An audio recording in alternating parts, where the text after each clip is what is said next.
चालकता एवं मोलर चालकता पर तनुता का प्रभाव।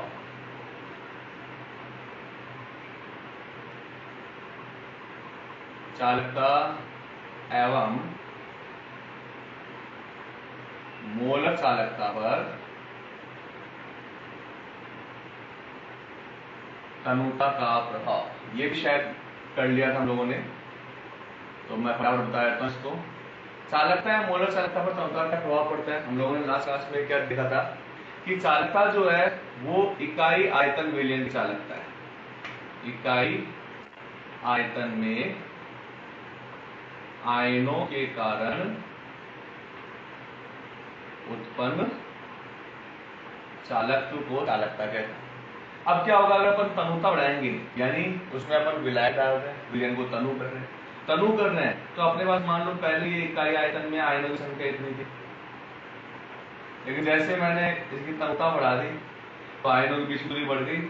अब इकाई आयतन में आयनों की संख्या क्या हुई, कम हो गई। ठीक है, तो तनुता बढ़ाने पर इकाई आयतन में आयनों की संख्या के मान में कमी आती है, इससे चालकता का मान घटता है। परंतु मोलर चालकता का मान बढ़ता है, क्योंकि मोलर चालकता का फॉर्मूला है अपने पास K × 1000/C।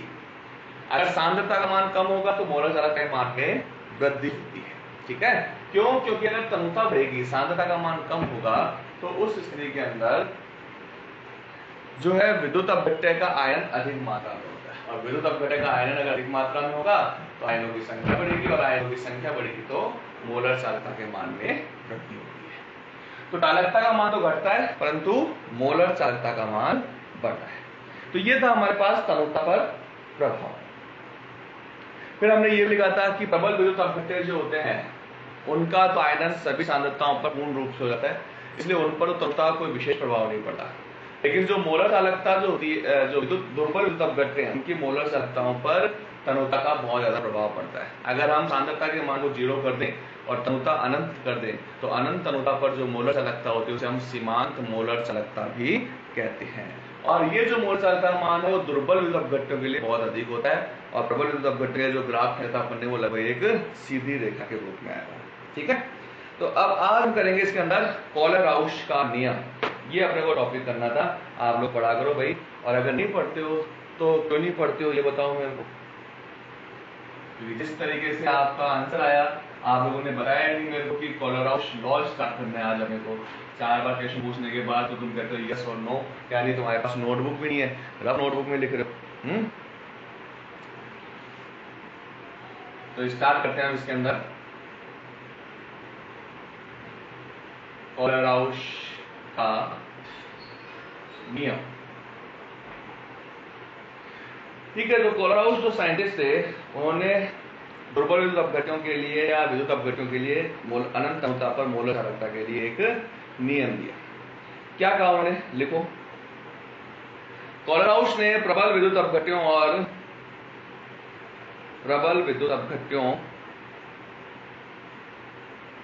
दुर्बल विद्युत अपघट्यों की सांद्रताओं में प्रबल विद्युत अपघट्यों और दुर्बल विद्युत अपघट्यों की सांद्रता में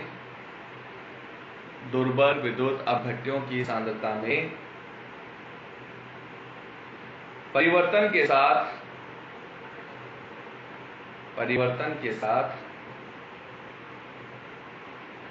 मोलर चालकताओं में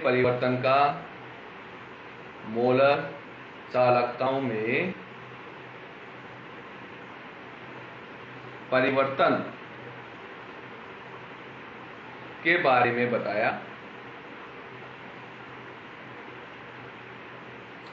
उनके अनुसार प्रबल विद्युत अपघट्य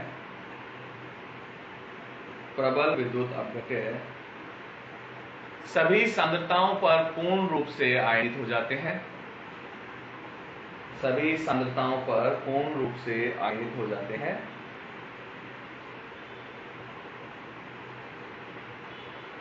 सभी सांद्रताओं पर पूर्ण रूप से आयनित हो जाते हैं। अतः तनुता बढ़ाने पर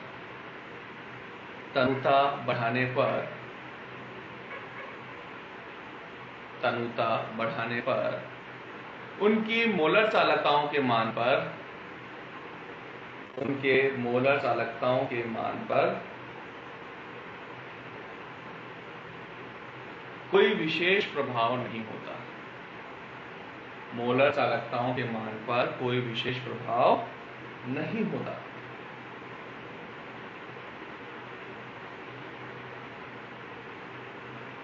परंतु दुर्बल विद्युत अपघट्यों में मोलर चालकताओं के मान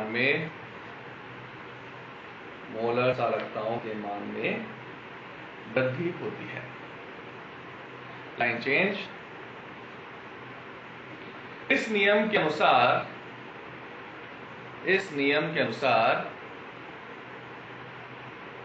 किसी विद्युत अपघट्य की अनंत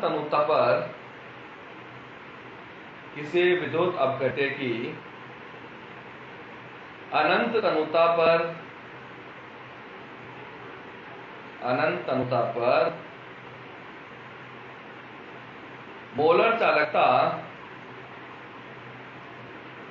मोलर चालकता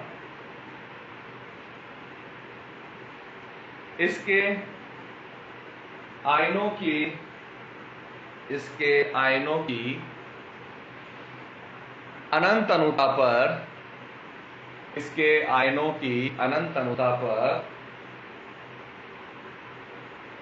मोलर चालकताओं के योग के बराबर होती है।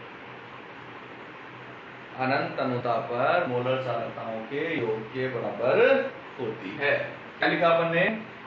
अनंत तनुता पर किसी विद्युत अपघट्य की मोलर चालकता अनंत तनुता पर धनायन व ऋणायन की मोलर चालकताओं के योग के बराबर। अगर धनायन को मैं C लिखूं और ऋणायन को मैं क्या लिखूं T, तो धनायन और ऋणायन के अनंत तनुता पर मोलर चालकताओं के योग के बराबर क्या होगी? मोलर चालकता होगी।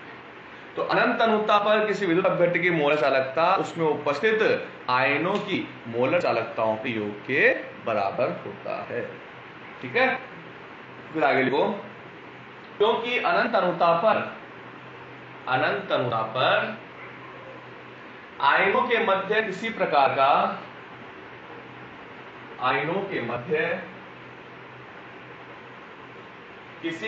का आकर्षण अथवा प्रतिकर्षण नहीं होता।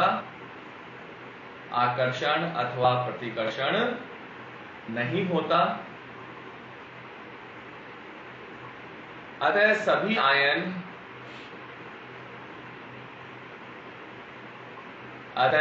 आयन मुक्त रूप से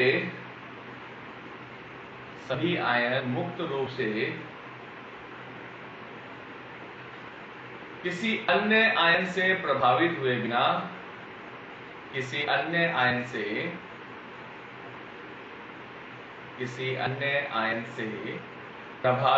बिना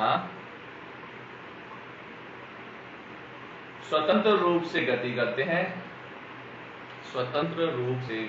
हैं और मोलर चालकता में अपना योगदान देते हैं।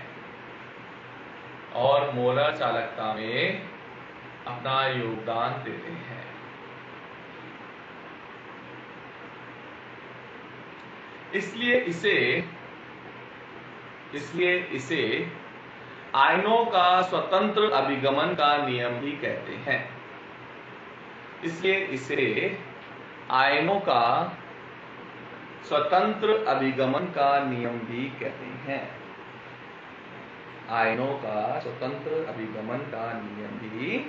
कहते हैं। ठीक है भाई, अनंत तनुता है, बहुत ज्यादा तनुता कर दिया अपन ने, तो विद्युत अपघट्य आयन हो जाएगा और आयनों के बीच की दूरी क्या होगी? बहुत अधिक होगी। और आयनों के बीच की दूरी अधिक होगी तो ऐसी स्थिति में आयनों के बीच में ना तो कोई आकर्षण होगा ना प्रतिकर्षण होगा। आयन स्वतंत्र रूप से गति करेंगे, ठीक है, और स्वतंत्र रूप से गति करेंगे तो मोलर चालकता में अपना योगदान देंगे, जिससे हम क्या कहते हैं? अपन स्वतंत्र अभिगमन का नियम कहते हैं। ठीक है, अब आगे लिखिए इसके अंदर अपन, यदि धनायन का वेग u या vc लिख सकते हैं, धनायन का वेग vc, और ऋणायन का वेग जो है वो क्या है, va है। तो धनायन और ऋणायन के कारण उत्पन्न जो चालकता है वो उनके वेग पर निर्भर करती है। तो लिखो इसके अंदर, धनायन व ऋणायन के कारण उत्पन्न मोलर चालकता, धनायन व ऋणायन के कारण उत्पन्न मोलर चालकता उनके वेग के समानुपाती होती है, उनके वेग के समानुपाती होती है। ठीक है, मान लो धनायन का गति क्या मान लिया अपन ने, vc, और ऋणायन की गति क्या मान लिया अपन ने, va। तो समानुपाती से हटाया तो स्थिरांक क्या आ गया। तो अगर ये मान अपन यहाँ रखते हैं तो अनंत अनुपात पर मोलर चालकता धनायन व ऋणायन की गतिशीलता पर निर्भर करेगा। ठीक है, तो ये अपने पास एक और फॉर्मूला आ गया इसके अंदर कि धनायन व ऋणायन की जो मोलर चालकता होती है वो उनकी गति पर निर्भर करती है, और ये गति अगर धनायन और ऋणायन गति अपने vc और va ले लिया तो ऐसी स्थिति में अनंत अनुपात मोलर चालकता इनके योग के बराबर होता है। ठीक, तो ये हो गया हमारे पास कोलराउस नियम। ठीक है, अगर यहां पर मेरे को अभिगमनांक ज्ञात करना है, अभिगमनांक जिसको हम बोलते हैं ट्रांसपोर्ट नंबर। ठीक है, तो किसी आयन का अभिगमनांक क्या होता है, धनायन का अभिगमनांक बराबर अनंत अनुपात पर धनायन की मोलर चालकता अपॉन कुल मोलर चालकता। ठीक है, तो किसी आयन का अभिगमनांक उस आयन की अनंत अनुपात पर मोलर चालकता व कुल मोलर चालकता के अनुपात के बराबर होता है। ठीक है, तो धनायन का अभिगमनांक बराबर k vc upon k vc plus va।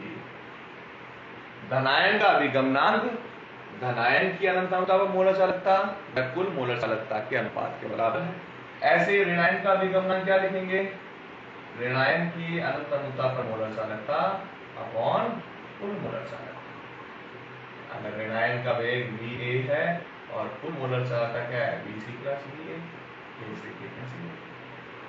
तो ये आ गया हमारे पास अभिगमनांक। तो अभिगमनांक क्या है अपने पास, किसी भी आयन का अभिगमनांक उस आयन की अनंत अनुपात पर मोलर चालकता व कुल मोलर चालकता के अनुपात के बराबर होता है, इसे हम कहते हैं अभिगमनांक।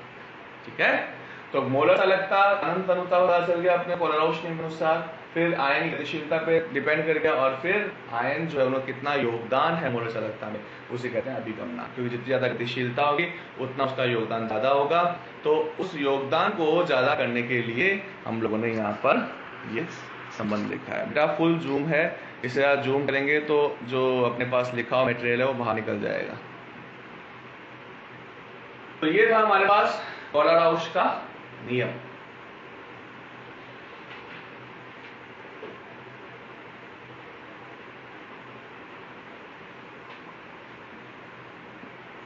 इसे छोटा कर सकता हूं लेकिन इसे जूम नहीं कर सकता मैं।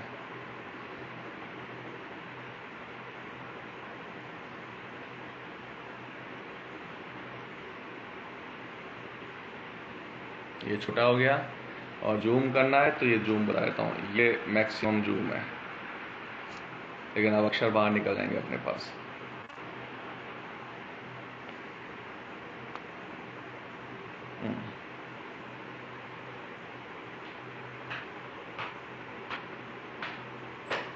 तो ये था हमारे पास कोलराउस का नियम। नेक्स्ट हमारे पास है कोलराउस नियम के अनुप्रयोग। और कोलराउस नियम के जो अनुप्रयोग हैं वो काफी सारे अनुप्रयोग हैं, अपने सिलेबस में लिमिटेड अनुप्रयोग दे रखे हैं। ठीक है, तो आज तो अपन अनुप्रयोग कर नहीं पाएंगे क्योंकि अनुप्रयोग के लिए टाइम बचा ही नहीं है, पर मैं आपको अनुप्रयोग के नाम दिखा देता हूँ। कोलराउस नियम के अनुप्रयोग, हेडिंग डालना है अपने को,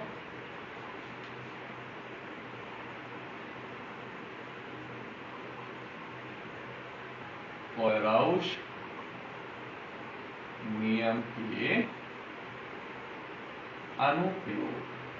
ठीक है, और कोलराउस नियम का अनुप्रयोग क्या है? इसकी सहायता से अपन अनंत तनुता पर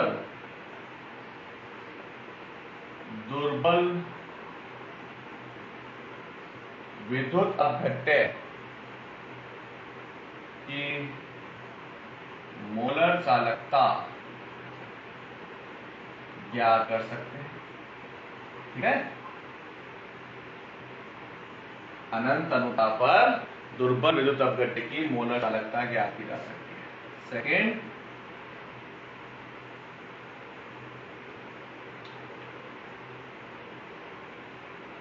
आयनन की मात्रा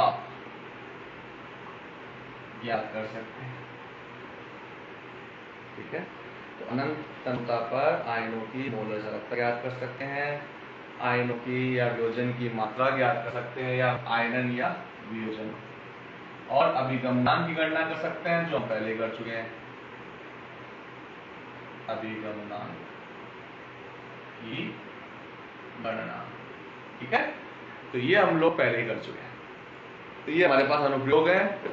तो नेक्स्ट क्लास में हम बाकी के दो अनुप्रयोग करेंगे, अनंत तनुता पर दुर्बल विद्युत अपघट्य की मोलर चालकता ज्ञात करना और वियोजन की मात्रा ज्ञात